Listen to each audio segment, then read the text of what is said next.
네, 오늘 새벽 예배 하나님의 말씀은 열왕기하 25장 27절서부터 30절까지 말씀입니다. 봉독하겠습니다. 유다의 왕 여호야긴이 사로잡혀 간 지 37년 곧 바벨론의 왕 에월 무로닥이 즉위한 원년 12월 그달 27일에 유다의 왕 여호야긴을 옥에서 내놓아 그 머리를 들게 하고 그에게 좋게 말하고 그의 지위를 바벨론에 그와 함께 있는 모든 왕의 지위보다 높이고 그 죄수의 의복을 벗게 하고 그의 일평생에 항상 왕의 앞에서 양식을 먹게 하였고 그가 쓸 것은 날마다 왕에게서 받는 양이 있어서 종신토록 끊이지 아니하였더라. 아멘. 예, 오늘 열왕기서 마지막 시간입니다. 오늘 새벽 예배 하나님의 말씀은 하나님께서 나의 주인임을 알라, 하나님께서 나의 주인임을 알라라는 제목으로 말씀을 전하도록 하겠습니다. 신앙의 모델이 굉장히 중요하다라고 말씀을 드렸습니다. 열왕기서를 총 결론을 내면서 이 두 가지 길에 대해서 말씀을 드렸죠. 그러니까 많은 열왕기에 나오는 왕들이 여로보암의 길을 따라가느냐, 다윗의 길을 따라가느냐. 여로보암의 길을 따라갔으면 악한 왕이 되었고, 또 다윗의 길을 따라가면은 선한 왕이 되었습니다. 그러니까 어느 길을 가냐는 것입니다. 이게 그러니까 열왕기서의 그 결론이라고 봐도 뭐 과언이 아니다 이렇게 얘기할 수 있습니다. 그러니까 우리도 신앙의 모델이 중요하겠죠. 여로보암의 길을 따라가는 것이 아니라 다윗의 길을 따라가야죠. 자, 그러면 우리가 전 시간에 살펴봤죠. 여로보암의 길은 어떤 길이었죠? 첫 번째는 여로보암의 길은 우상 숭배의 길이었죠. 베델과 단에 금송아지를 만들어 놓고 이것이 너희가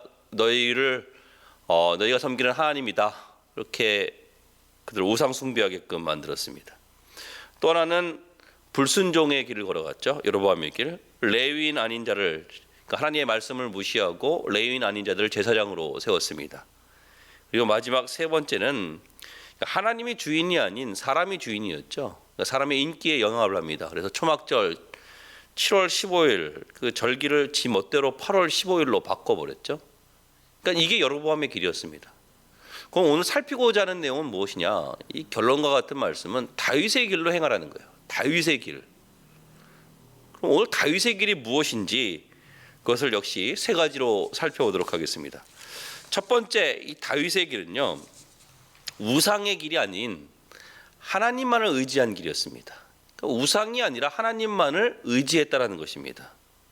그러니까 다윗은 하나님만 의지하는 종이었습니다. 대표적인 것이 이 다윗의 사건 중에서 일생 중에서 골리앗과의 싸움인데, 여러분 다윗의 시각은요 상대의 크기와는 전혀 상관없어요. 이 골리앗 얼마나 거대한 장군입니까? 근데 상대의 크기하고는 상관이 없어요. 또 상대가 얼마나 힘이 센가, 이것은 다윗에게 있어서 문제가 되지 않았어요. 그러니까 다윗의 시각은 내가 하는 것이 아니라 하나님께서 싸우신다라는 거예요. 하나님께서 하신다라는 거예요. 그래서 골리앗이 얼마나 힘이 세고 얼마나 큰가 여기에는 관심이 없고, 기껏해야 다윗에게 있어서는 하나님께서 나를 사자의 발톱, 곰의 발톱에서 나를 건져 주셨기 때문에 이 골리앗은 사자와 곰이나 다를 바가 없다라는 거예요.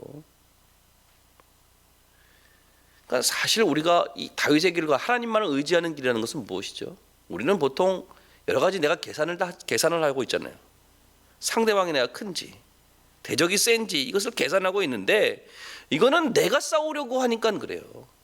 사실은 하나님 눈으로 바라봤을 때는 뭐 골리앗이나 사자나 또 뭐 곰이나 차이가 없습니다. 그러니까 승리를 주시는 분은 하나님이시죠. 그러니까 다윗의 시각은 무엇이냐?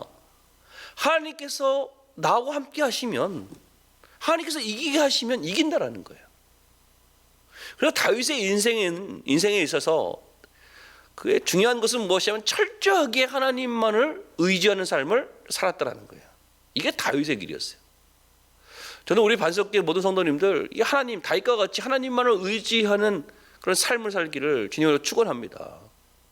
하나님만 의지하면요, 내가 처해 있던 상황이나 나에게 닥쳐오는 어떤 조건이나 이런 것이 전혀 문제될 것이 없습니다. 나에게 대적이 있습니까? 골리앗과 같은 대적이 있습니까? 그게 두렵습니까? 그러나 하나님께서 함께 하시면, 하나님께서 이기게 하시면 이긴다라는 거예요. 이것이 하나님만을 의지하는 하나님의 백성이 가는 길이라는 거예요. 두 번째 다윗의 길 특징이 무엇이냐? 희생과 도움입니다. 여러분, 다윗의 인생에 있어서 터닝 포인트가 되었던 아주 중대한 사건이 있습니다. 그 사건이 무엇이냐면은 사무엘상 23장에 나오는 것인데, 그일라 백성들이 블레셋의 침공을 당했을 때 다윗이 그들을 도와줍니다. 그러니까 그때 그 그일라 백성들을 도와주고 다윗을 따르는 백성의 무리들이 확 늘어나 버립니다. 사실 이 그일라 백성들을 돕는 것이 쉽지 않은 문제였습니다. 왜냐하면 사울을 피해가지고 광야에서 도망치는 그런 상황이었거든요. 사무엘상 23장 1절 말씀을 보시면 이렇게 나와 있습니다. 사람들이 다윗에게 전하여 이르되 보소서 블레셋 사람이 그일라를 쳐서 그 타작마당을 탈취하더이다 하니, 자, 그일라가 지금 어려움에 빠진 것을 다윗이 들었어요. 그래서 그일라를 돕자, 그일라를 구원하자 이렇게 얘기합니다. 그랬더니 사무엘상 23장 3절에서 이렇게 얘기합니다. 다윗의 사람들이 그에게 이르되 보소서 우리가 유다에 있기도 두렵건대 하물며 그일라에 가서 블레셋 사람들의 군대를 치는 일이리까 한지라. 그러니까 우리 코가 석자인데 어떻게 남을 돕습니까? 지금 우리도 지금 도망자 신세인데 어떻게 남을 도울 수 있습니까?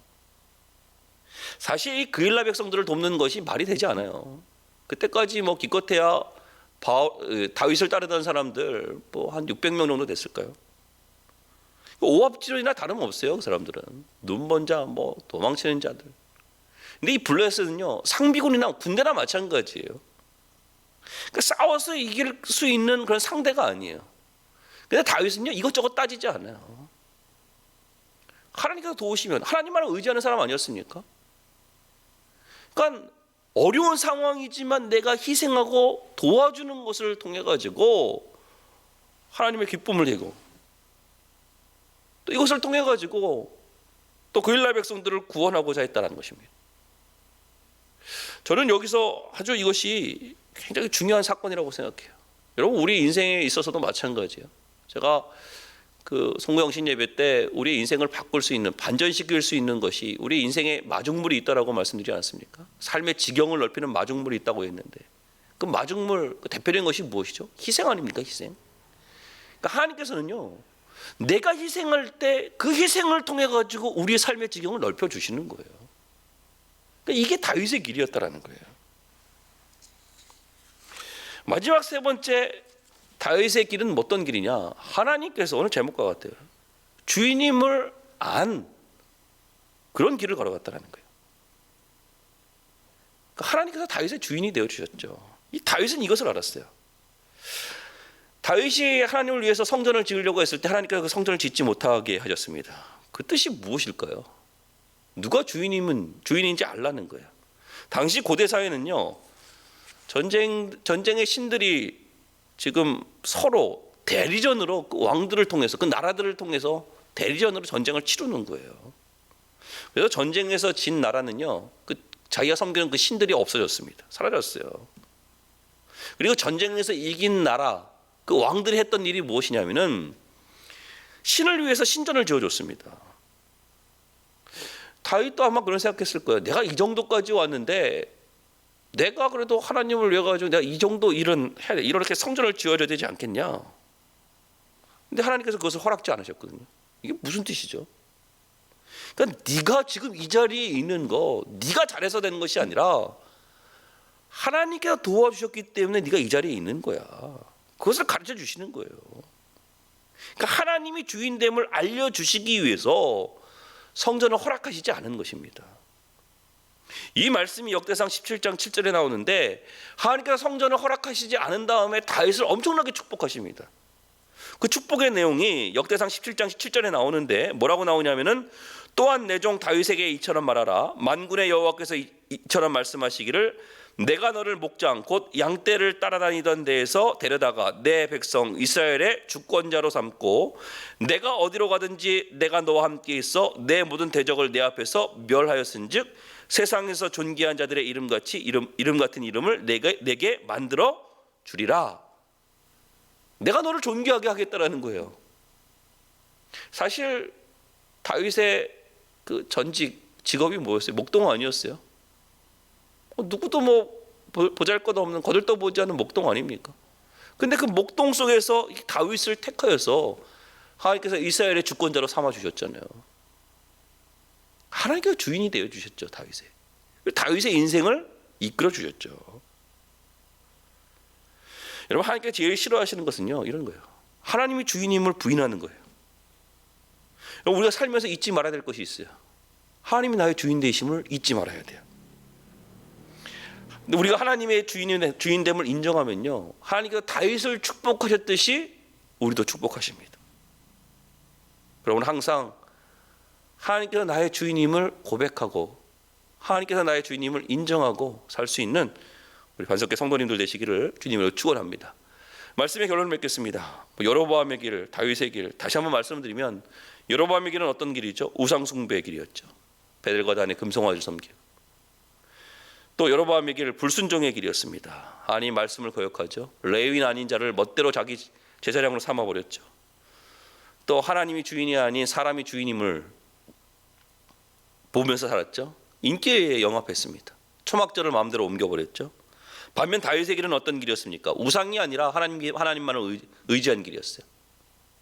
또 희생과 도움을 주는 것을 통해 가지고 삶의 지경이 넓어지는 그런 축복을 얻었습니다. 또 하나님께서 나의 주인임을 다윗은 알았습니다. 오늘 이 열왕기서를 이제 말씀을 마치면서 우리 반석계 모든 성도님들 이 여로보암의 길이 아닌 다윗의 길을 따라갈 수 있는 그런 은혜 종들 되시기를 주님으로 축원합니다. 기도하겠습니다.